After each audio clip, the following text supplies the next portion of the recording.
Yes, there is a way, if one dares to take it. Where his body has gone, where his body has gone, why may not another body go? I have seen him myself crawl from his window. Why should I not? Why should not I imitate him and go in by his window? The chances are desperate, but my need is more desperate still. I shall risk it. At the worst, it can only be death, and a man's death is not a calf's, and the dreaded hereafter may still be open to me. God help me in my task. Goodbye, Mina, if I fail. Goodbye, my faithful friend and second father. Goodbye, all, and last of all, Mina. Some day later. I have made the effort, and God helping me, have come safely back to this room. I must put down every detail in order. I went whilst my courage was fresh straight to the window on the south side, and at once got outside on this side. The stones are big and roughly cut, and the mortar has, by process of time, been washed away between them. I took off my boots and ventured out on the desperate way. I looked down once so as to make sure that a sudden glimpse of the awful depth would not overcome me, but after that kept my eyes away from it. I know pretty well the direction and distance of the Count's window, and made for it as well as I could, having regard to the opportunities available. I did not feel dizzy. I suppose I was too excited. And the time seemed ridiculously short, till I found myself standing on the windowsill and trying to raise up the sash. I was filled with agitation, however, when I bent down and slid feet foremost in through the window. Then I looked around for the Count, but with surprise and gladness made a discovery. The room was empty. It was barely furnished with odd things which seemed to have never been used. The furniture was something the same style as that in the south rooms, and was covered with dust.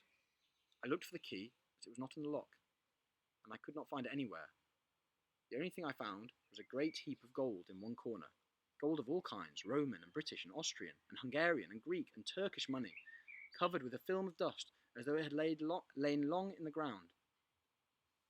None of it that I noticed was less than 300 years old. There were also chains and ornaments, some jewelled, but all of them old and stained. At one corner of the room was a heavy door. I tried it, for since I could not find the key of the room or the key of the outer door, which was the main object of my search, I must make further examination, or all of my efforts would be in vain. It was open, and led through a stone passage to a circular stairway, which went steeply down. I descended, minding carefully where I went, for the stairs where were dark, being only lit by loopholes in the heavy masonry. At the bottom there was a dark tunnel-like passage, through which came a deathly, sickly odour, the odour of old earth newly turned. As I went through the passage, the smell grew closer and heavier. At last I pulled open a heavy door which stood ajar, and found myself in an old ruined chapel, which had evidently been used as a graveyard. The roof was broken, and in two places were steps leading to vaults, but the ground had recently been dug over, and the earth placed in great wooden boxes, manifestly those which had been brought by the Slovaks. There was nobody about, and I made a search over every inch of the ground, so as not to lose a chance. I went down even into the vaults, where the dim light struggled, although to do so was a dread to my very soul. Into two of these I went, but saw nothing except fragments of old coffins and piles of dust. In the third, however, I made a discovery. There, in one of the great boxes, of which there were 50 in all, on a pile of newly dug earth, lay the Count. He was either dead or asleep. I could not say which, for eyes were open and stony, but without the glassiness of death, and the cheeks had the warmth of life through all their pallor.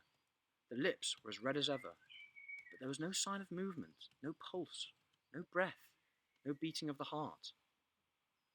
I bent over him and tried to find any sign of life, but in vain. He could not have lain there long, for the earthy smell would have passed away in a few hours. By the side of the box was its cover, pierced with holes here and there.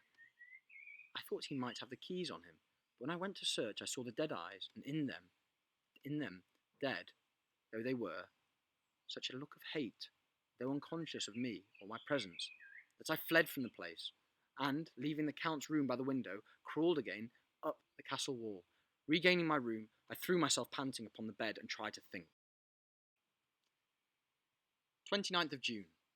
Today is the date of my last letter, and the Count has taken steps to prove that it was genuine. For again I saw him leave the castle by the same window, and in my clothes. As he went down the wall, lizard fashion, I wished I had a gun or some lethal weapon that I might destroy him. But I fear that no weapon wrought along by man's hand would have any effect on him. I dared not wait to see him return, for I feared to see those weird sisters. I came back to the library and read there till I fell asleep. I was awakened by the Count, who looked at me as grimly as a man could look as he said, "Tomorrow, my friend, we must part. You return to your beautiful England, I to some work which may have such an end that we may never meet. Your letter home has been dispatched. Tomorrow I shall not be here, but all shall be ready for your journey. In the morning come the Sugony, who have some labours of their own here, and also come some Slovaks. When they have gone, my carriage shall come for you, and shall bear you to the Borgo Pass to meet the diligence from Bukovina to Bistritz. But I am in hopes that I shall see more of you at Castle Dracula." I suspected him, and determined to test his sincerity. Sincerity! It seemed like a profanation of the word to write it in connection with such a monster. So I asked him point blank, "Why may I not go tonight?" "Because, dear sir, my coachman and horses are away on a mission." "But I would walk with pleasure. I want to get away at once." He smiled, such a soft, smooth, diabolical smile that I knew there was some trick behind his smoothness. He said, "And your baggage?" "I do not care about it. I can send for it some other time." The Count stood up and said, with a sweet curtsy which made me rub my eyes, it seemed so real, "You English have a saying which is close to my heart, for its spirit is that which rules our boyars. Welcoming the coming, speed the parting guest. Welcome the coming, speed the parting guest. Come with me, my dear young friend. Not an hour shall you wait in my house against your will, though sad am I at your going, and that you so suddenly desire it. Come." With a stately gravity, he, with a lamp, preceded me down the stairs and along the hall. Suddenly he stopped. "Hark!" Close at hand came the howling of many wolves. It was almost as if the sound sprang up at the rising of his hand, just as the music of a great orchestra seems to leap under the baton of the conductor. After a pause of a moment, he proceeded, in a stately way, to the door, drew back the ponderous bolts, unhooked the heavy chains, and began to draw it open. To my intense astonishment, I saw that it was unlocked. Suspiciously, I looked all round, but could see no key of any kind.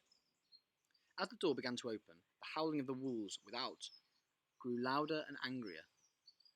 Their red jaws, with champing teeth, and their blunt-clawed feet as they leaped, came in through the opening door. I knew then that to struggle at the moment against the Count was useless. With such allies as these at his command, I could do nothing. But still the door continued slowly to open, and only the Count's body stood in the gap.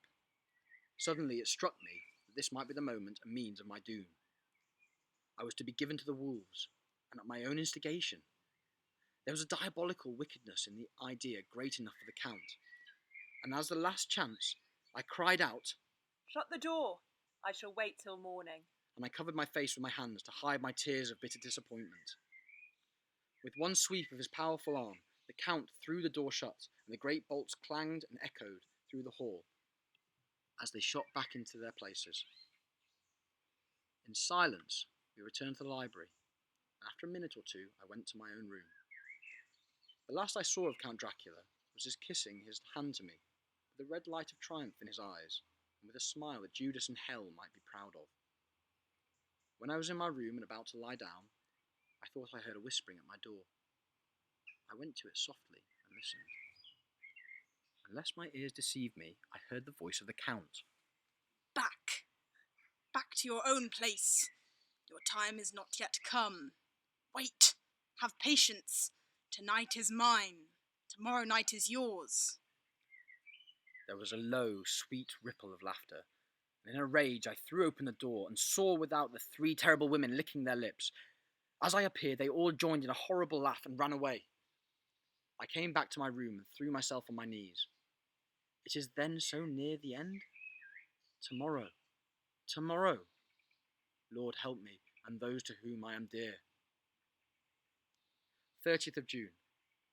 These may be the last words I ever write in this diary. I slept till just before the dawn, and when I woke, threw myself on my knees, for I determined that if death came, he should find me ready. At last I felt that subtle change in the air. I knew that the morning had come. Then came the welcome cock-crow, and I felt that I was safe. With a glad heart I opened the door and ran down the hall.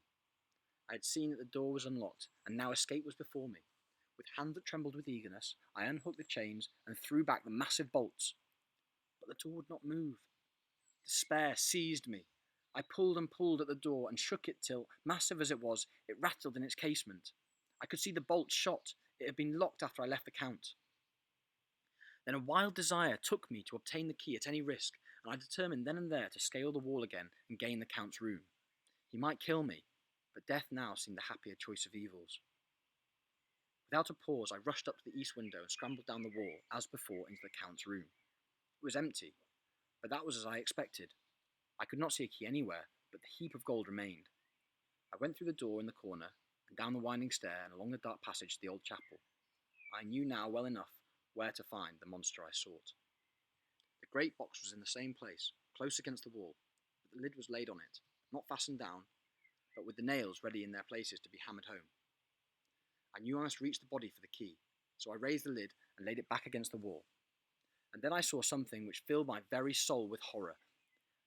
There lay the Count, but looking as if his youth had been half restored, for the white hair and moustache were changed to dark iron grey. The cheeks were fuller, and the white skin seemed ruby red underneath. The mouth was redder than ever, for on the lips were gouts of fresh blood which trickled from the corners of the mouth and ran down over the chin and neck. Even the deep, burning eyes seemed set amongst swollen flesh, for the lids and pouches underneath were bloated. It seemed as if the whole awful creature was simply gorged with blood. He lay like a filthy leech, exhausted with his repletion. I shuddered as I bent over to touch him, and every sense in me revolted at the contact, but I had to search or I was lost. The coming night might see my own body a banquet in a similar war to those horrid three. I felt all over the body, but no sign could I find of the key. And I stopped and looked at the Count. There was a mocking smile on the bloated face, which seemed to drive me mad. This was the being I was helping to transfer to London, where perhaps for centuries to come he might, amongst its teeming millions, satiate his lust for blood and create a new and ever-widening circle of semi-demons to battle on the helpless. The very thought drove me mad. A terrible desire came upon me to rid the world of such a monster. There was no lethal weapon at hand, but I seized a shovel which the workmen had been using to fill the cases, and, lifting it high, struck with the edge downward at the hateful face. But as I did so, the head turned and the eyes fell upon me with all their blaze of basilisk horror.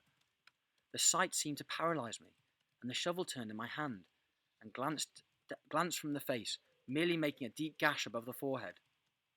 The shovel fell from my hand across the box, and as I pulled it away, the flange of the blade caught the edge of the lid, which fell over again, and hid the horrid thing from my sight. The last glimpse I had was of the bloated face, blood-stained and fixed with a grin of malice which would have held its own in the nethermost hell.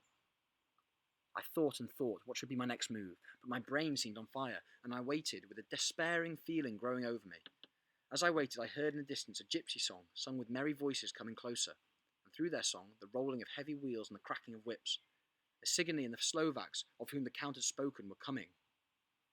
With a last look around, and at the box which contained the vile body, I ran from the place and gained the Count's room, determined to rush out at the moment the door should be opened. With strained ears I listened, and heard downstairs the grinding of the key in the great lock and the falling back of the heavy door. There must have been some other means of entry, or someone had a key for one of the locked doors. Then there came the sound of many feet tramping and dying away in some passage, which sent up a clanging echo. I turned to run down again towards the vault, where I might find the new entrance. But at the moment there seemed to come a violent puff of wind, and the door to the winding stair blew to with a shock that set the dust from the lintels flying. When I ran to push it open, I found it was hopelessly fast. I was again a prisoner, and the net of doom was closing round me more closely. As I write, there is in the passage below a sound of many tramping feet and the crash of weights being set down heavily, doubtless the boxes,